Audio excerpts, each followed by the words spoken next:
नमस्कार, आप देख रहे हैं ऑपरेशन पाकिस्तान। मैं हूं परवीन शेख। पाकिस्तान के अंदर मुनीर का अत्याचार बढ़ता जा रहा है। मुल्ला मुनीर की सेना अब जनता पर भी कहर बरपा रही है, जिससे पाक के अंदरूनी हालात बद से बदतर हो चुके हैं। मुनीर के जुल्मों के खिलाफ अब खैबर पख्तूनख्वा में और वहां की आवाम भड़क चुकी है, जिसके बाद बड़े एक्शन की तैयारी हो चुकी है। इन सब के बीच भारत के खिलाफ आतंकी साजिश का खुलासा हुआ है। लश्कर के टॉप कमांडर सैफुल्लाह कसूरी ने भारत पर हमले की बात मानी है। आतंकी सैफुल्लाह ने माना है कि पाकिस्तानी सेना उन्हें खुलेआम सपोर्ट करती है, जिससे असीम मुनीर के इरादे एक बार फिर दुनिया के सामने आ गए। दूसरी तरफ भारत EU की फ्री ट्रेड डील ने भी पाक की मुश्किलें बढ़ा दी हैं। पीएम मोदी की डिप्लोमेटिक आउटरीच ने मुनीर और शहबाज शरीफ को तोड़ के रख दिया है। इस डील से भारत ने पाक को बड़ी आर्थिक चोट पहुंचाई है। अब मुनीर दुनिया में घूम घूम कर पाकिस्तान के लिए हथियारों की भीख मांग रहा है।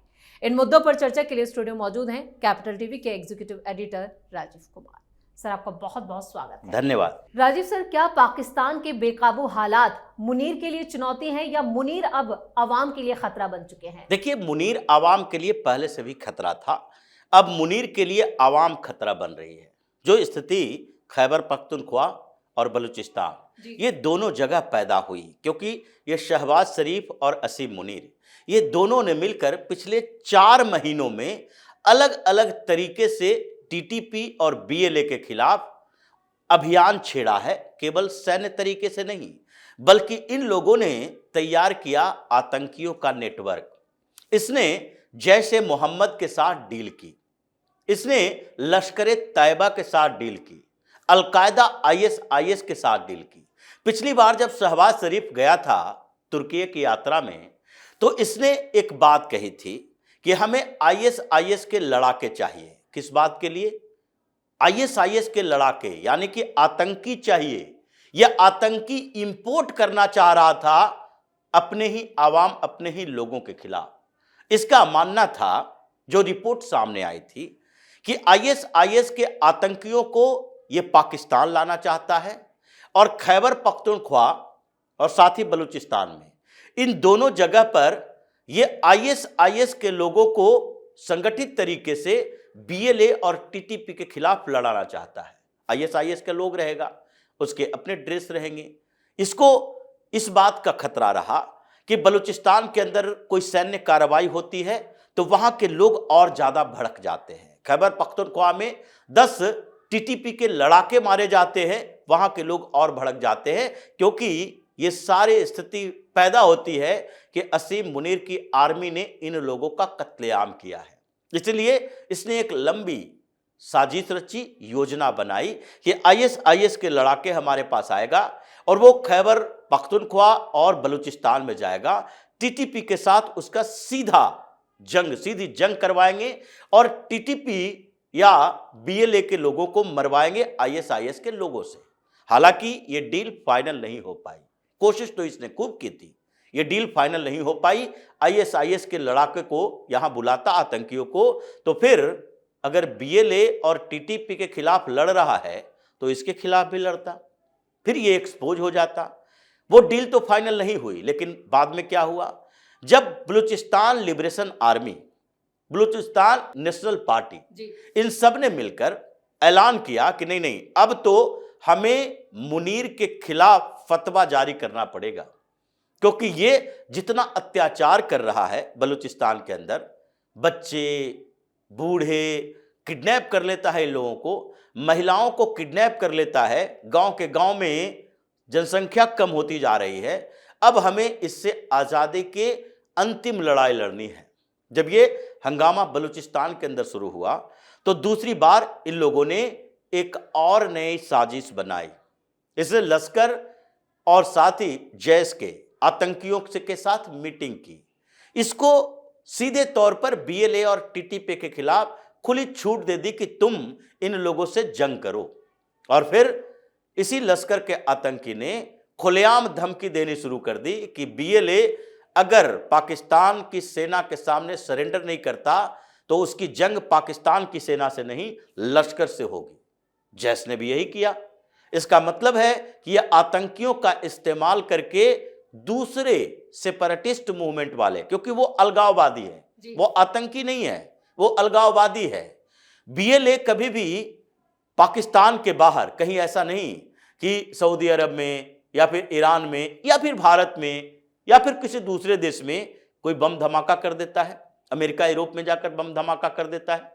जिहादी नहीं है वो जिहाद नहीं कर रहा, वो धर्म के नाम पर, मजहब के नाम पर नहीं लड़ रहा, बल्कि वो अपने क्षेत्र के विकास, अपने क्षेत्र को अलग करने के लिए, यानी कि अपना देश बनाने के लिए मांग कर रहा है। क्योंकि बलूचों के साथ इन पंजाब डोमिनेटेड प्रशासन ने, सेना ने और शहबाज शरीफ की सरकार में बैठे लोगों ने बलूचिस्तान के लोगों के खिलाफ संघर्ष किया, उसको दमन उसका किया। और लंबे समय से, अकबर खां बगूती के समय से ही ये इन लोगों ने उसके साथ अन्याय किया। वहां के संसाधन इकट्ठा किए, वहां के संसाधनों का उपयोग पंजाब में किया और चीन को भेज दिया। अब एक और बाद में समस्या आई, इन लोगों ने चीन के साथ भी इस बात की डील की कि देखो भाई, चीन की सेना बलूचिस्तान में हम सेफ तरीके से देंगे, आप बीएलए से लड़ो। ये अमेरिका में बैठकर उसको टेररिस्ट ऑर्गेनाइजेशन घोषित करवाया। ये चीजें चल रही थी, लेकिन अभी जो खबर आ रही है खैबर पख्तूनख्वा से कि वहां पर टीटीपी के खिलाफ जो मुनीर की सेना ने लगातार, टीटीपी के खिलाफ का मतलब उसके लड़ाकों के खिलाफ सिर्फ नहीं, बल्कि उन गांव में जाकर ये लोग किसी भी महिला को, किसी भी बच्चे को उठाकर ले आता है, टॉर्चर करता है, जिसके कारण नॉर्थ वेस्ट फ्रंटियर लाइन जो कि खैबर पख्तूनख्वा है, उन क्षेत्रों से 70,000 के आसपास लोग पलायन करने की कोशिश कर रहे थे। वो अफगानिस्तान की तरफ जा रहे हैं कि नहीं नहीं, इस देश में नहीं रहेंगे, अफगानिस्तान बेहतर है। क्योंकि ये अफगानी मूल के लोग हैं। खैबर पख्तूनख्वा में न तो कल्चर पाकिस्तान के पंजाब वाली है, न उर्दू वाली है, और न ही इन लोगों के खाने पीने, रहने सहने, ये कपड़े लत्ते, जो भी पहनावा ओढ़ावा है उसका भी तरीका पाकिस्तानी है। क्योंकि पाकिस्तान में पंजाब डोमिनेट करता है, तो पंजाबी नहीं है वो अफगानी है। इसीलिए उन लोगों के साथ जो कर रहा था, 70,000 से ज्यादा लोग ये पलायन की तैयारी कर रहे थे, गाड़ियां लंबी कतारें लगी थी। लेकिन टीटीपी ने उन लोगों में से कई लोगों को रोका, युवाओं को रोका, उन लोगों को रोका जो कि लड़ सकता है। पहाड़ियों में शिविर बनवाए, कैंप बने हैं। अभी 40,000 से ज्यादा नए लड़ाके भर्ती हुए हैं टीटीपी में, और वो अपना नेटवर्क बढ़ा रहा है। पिछले कुछ दिन पहले 46 टीटीपी के लोग जिनको इंटरोगेट किया गया था पंजाब में, पाकिस्तान के पंजाब में, और उसमें से 19 की गिरफ्तारी की गई थी कि ये टीटीपी के लोग हैं जी।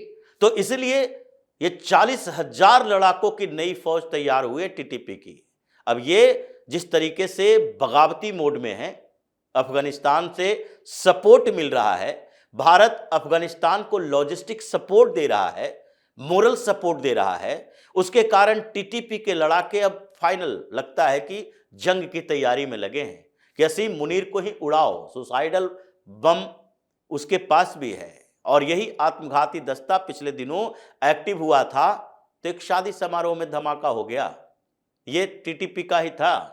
उससे पहले कराची में एक बिल्डिंग, पूरी मॉल उड़ गई, 80 से ज्यादा लोग मारा गया था, अभी तक उसकी जांच चल रही है।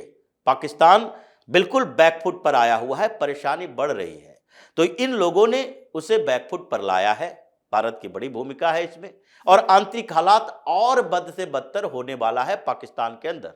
लेकिन इस बीच जिस तरह से पीएम मोदी ने जो एक और कूटनीतिक चाल चली है, ईयू के साथ जो फ्री ट्रेड एग्रीमेंट हुआ है, उससे पाकिस्तान और इतना ज्यादा क्यों बौखलाया हुआ है, और शाहबाज सरकार साथ ही साथ मुनीर अपने हथियारों के लिए दूसरे देशों के आगे हाथ क्यों फैला रहा है? देखिए, परेशानी पाकिस्तान को है। भारत ईयू के डील से केवल अमेरिका परेशान नहीं है, पाकिस्तान भी परेशान है। और पाकिस्तान परेशान है, वहां के मीडिया वाले ये बता रहे, रिपोर्ट आ रही है, ब्रीफ टीवी, इसने भी एक लंबी रिपोर्ट दी और पाकिस्तान की सरकार को चेतावनी दी कि देखो संभल जाओ, भारत ने तो अपना रास्ता बना लिया, तुमने अमेरिका के साथ डील की, अमेरिका यानी कि ट्रंप को तुमने चने के झाड़ पर चढ़ा दिया, ऐसी स्थिति बना दी, नहीं नहीं नोबेल पुरस्कार दिलवा देंगे भारत पाकिस्तान के सीज फायर को लेकर। लेकिन ट्रंप मोदी से गुस्सा हुआ, टैरिफ लगा दिया उसने, तो ईयू को अपना पार्टनर बना लिया। और अब यह पाकिस्तान के लिए समस्या बनेगी, क्योंकि भारत और यूरोपीय संघ, ये दोनों के बीच जो डील हुआ है उसमें भारत के प्रोडक्ट के लिए यूरोप का मार्केट खुल रहा है, और ये पाकिस्तान में इंपैक्ट पैदा करेगा, प्रभाव डालेगा, क्योंकि भारत का जो चेन है, सप्लाई चेन, यानी प्रोडक्शन, उसके बाद एक्सपोर्ट करना, और उसके बाद लेबर कॉस्ट प्रोडक्शन में जो लगता है, इसका कंपटीशन पाकिस्तान नहीं दे सकता, यह प्रतिस्पर्धी नहीं है। और ऐसे में अब तक भारत और यूरोप के बीच व्यापार थोड़े सीमित थे, क्योंकि टैक्सेस ज्यादा थे, एंटी डंपिंग ड्यूटी ज्यादा थे। भारत अपने मार्केट को भी पूरे यूरोप के लिए खोला नहीं था, उसकी लग्जरी कारें से लेकर दूसरे आइटम्स तक हम टैरिफ लगा के रखे थे जी। अब हम भी थोड़ा डाउन हुए हैं, टैरिफ कम किए, और वो भी हमारे लिए मार्केट खोल कर रखा है। अब सबसे ज्यादा नुकसान जो हो रहा है पाकिस्तान के, वो टेक्सटाइल इंडस्ट्री को, वहां और यहां तक कि बांग्लादेश को भी। लेकिन अभी पाकिस्तान में समस्या पैदा हुई है। लगभग 9 अरब डॉलर का यूरोप के साथ उसका व्यापार है पाकिस्तान का, अब भारत का 130-32 है।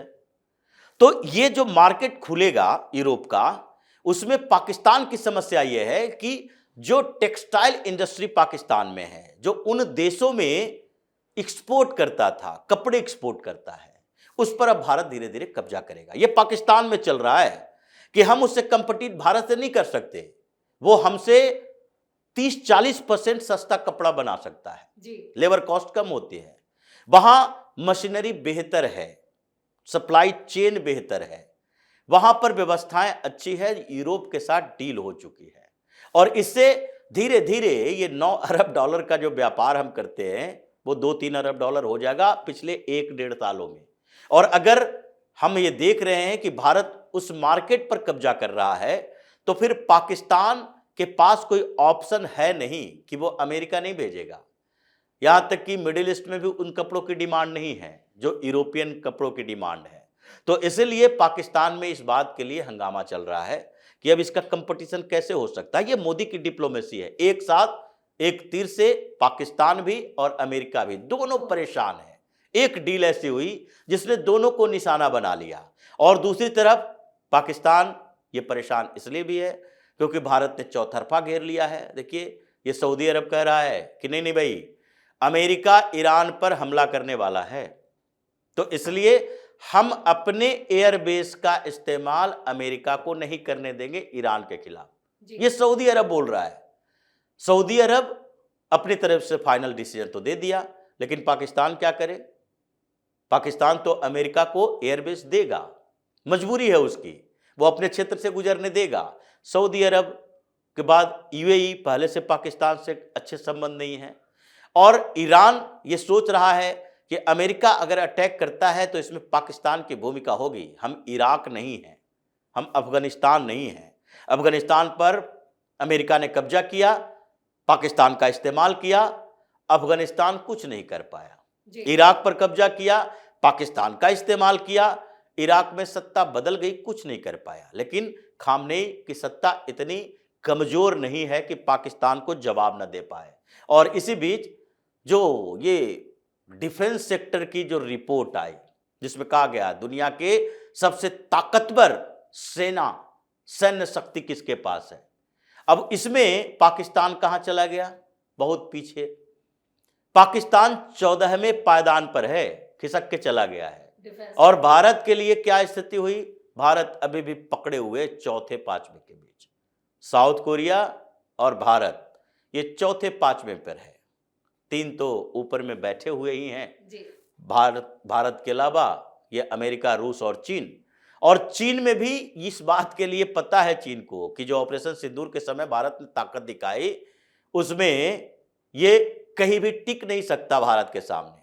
वो अपने प्रोपेगेंडा के कारण वो 4थे पोजीशन पर चला जाता है। तो पाकिस्तान घबराया हुआ है, भारत का दबाव है, कभी भी फिर से अटैक हो सकता है। तो इसके लिए क्या करेगा? वो हथियार मांगने चला गया, फिर से चीन से मांग रहा है, फिर से दूसरी एक तरफ कह रहा है कि हम बड़े डील कर रहे हैं, जिसके कारण अब हमको आईएमएफ से लोन लेने की जरूरत नहीं पड़ेगी। दूसरी तरफ हथियार मांगता फिर रहा है चारों तरफ से कि भारत से बचाओ, भारत से बचाओ। तो इस बीच पाकिस्तान के हालात ऐसे हो गए हैं कि मोदी ने शांति से चुपचाप, ये जो ऑपरेशन सिंदूर के बारे में कहा गया कि ये जारी है, खत्म नहीं हुआ, ये जारी होने का मतलब यही है कि तुम्हें कंगाल करके छोड़ेंगे, पानी रोक कर रखेंगे, पानी से तुम्हारी परेशानी बढ़ेगी। अभी जो रबी की फसल आएगी उसमें पानी नहीं मिलेगा, पाकिस्तान के पंजाब के क्षेत्र में गेहूं का उत्पादन प्रभावित होगा।